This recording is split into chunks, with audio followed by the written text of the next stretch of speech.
Dit sur RCI pour traiter avec humour sérieux et un peu de recul peut-être un sujet très important d'actualité, la démocratie. Cette pièce, elle a été représentée à guichet fermé à Fort-de-France et au Lamentin lors du premier semestre de cette année 2024. Elle revient le 27 septembre prochain à 19h au Centre culturel Marseille à Saint-Joseph. Et le scénario de cette pièce, il est très intéressant au vu malheureusement de l'actualité. On va en parler dans ce journal ce midi avec l'un des comédiens de cette pièce, Claude Coppel. Bonjour. Bonjour. Merci beaucoup d'avoir accepté notre invitation pour nous parler de cette pièce de théâtre dont l'histoire elle est assez simple. Nous sommes entre la Martinique et l'Hexagone durant l'entre-deux-tours en 2032. C'est une projection dans 8 ans. Et bien pour cette prochaine élection, 96% des inscrits se sont abstenus lors du premier tour et 83% des électeurs qui se sont exprimés dans ce futur proche, eh bien c'était un vote blanc qui pose évidemment énormément de questions. J'ai bien résumé Exactement, la pièce. vous avez tout dit, je m'en vais. C'est un sujet qui interpelle parce qu'on parle de démocratie, on parle d'abord de cette problématique qui est constatée au fur et à mesure, au fil des ans. Les élections n'intéressent plus, ne mobilisent plus les citoyens et ça c'est dangereux. Oui, tout à fait. Et bon, je dois simplement préciser que cette pièce a été écrite par un comédien également, donc Olivier Jean-Marie, qui est consultant, qui s'occupe des statistiques politiques dans différentes élections. Et c'est vrai, c'est une pièce d'actualité aussi futuriste, parce que je crois qu'il est quand même important de comprendre que tous ceux qui ont déjà vu la pièce se posent la question, et vous avez dit ça en entame, il est évident que cette pièce tombe à point nommé par rapport à la situation actuelle dans laquelle nous vivons. Mais c'est quand même une prise de conscience. C'est une pièce qui dérange. C'est une pièce qui interpelle. C'est une pièce qui invite les gens à parler, à écouter et surtout à s'écouter.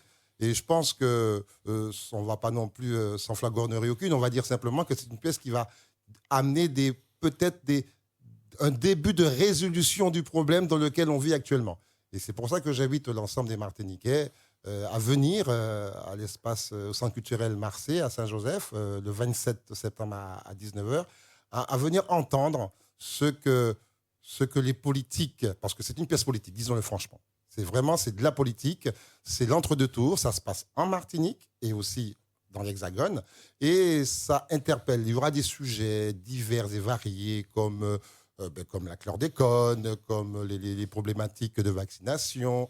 On va aussi parler des déchets, de tout ce qui concerne les Martiniquais actuellement. Et c'est bien parce que nous avons décidé, dans le cadre du théâtre de Cermac, de commencer à présenter des pièces qui sont faites par des Martiniquais, pour des Martiniquais. Mais c'est aussi, je le dirais là-dessus, c'est une pièce qui va faire prendre conscience de notre réalité et qui va aussi nous permettre de grandir vers un meilleur. Notre démocratie, elle est en danger en Martinique ? Selon les statistiques, oui, elle est en danger, et s'il n'y a pas cette prise de conscience, et c'est ce que nous voulons dire lorsque nous jouons tous, on est quand même 32 comédiens sur scène, lorsque nous jouons, on comprend très bien qu'il y a vraiment un danger réel. Et c'est d'autant plus intéressant parce qu'à l'issue de chaque pièce, nous avons ce qu'on appelle un bord de scène. Le public, on a un échange avec le public, et les questions, elles fusent, et on se rend compte que le public a énormément de questions pertinentes et qui pourraient même servir justement dans la résolution du problème dans lequel on vit aujourd'hui. Et c'est que ce sont des gens, c'est un public qui s'exprime, mais on ne leur laisse pas le champ d'expression. Donc c'est pour cette raison qu'on peut dire que la Martinique fait partie des parties du territoire qui peut s'inquiéter uniquement du devenir de la démocratie. Mais soyons quand même optimistes, la démocratie a encore de bons jours devant elle si on n'y prend pas garde. Alors évidemment, ce regard que vous portez sur la société actuelle, sur les problématiques actuelles, et ce regard, il est lié aussi à votre carrière de fonctionnaire de police, votre carrière de représentant syndical dans la police en Martinique. Est-ce que la situation que nous traversons aujourd'hui, elle vous inquiète, et si oui, pourquoi ? Alors, avant tout, je dirais que moi, je suis et j'ai toujours été contre toute forme de violence, d'où qu'elle vienne. Là, maintenant, on parle ça a duré pratiquement un quart d'heure dans votre journal, on a parlé de la violence qu'on a eue sur Sainte-Thérèse, mais il y a aussi cette violence qui est visible, mais il y a aussi une violence, la cherté de la vie. C'est quand même une violence invisible et qui crée autant de dégâts. Donc on dirait la violence en col blanc, mais c'est vrai que toute forme de violence est à proscrire. Donc expliquer qui a raison, qui a tort, c'est pas le sujet.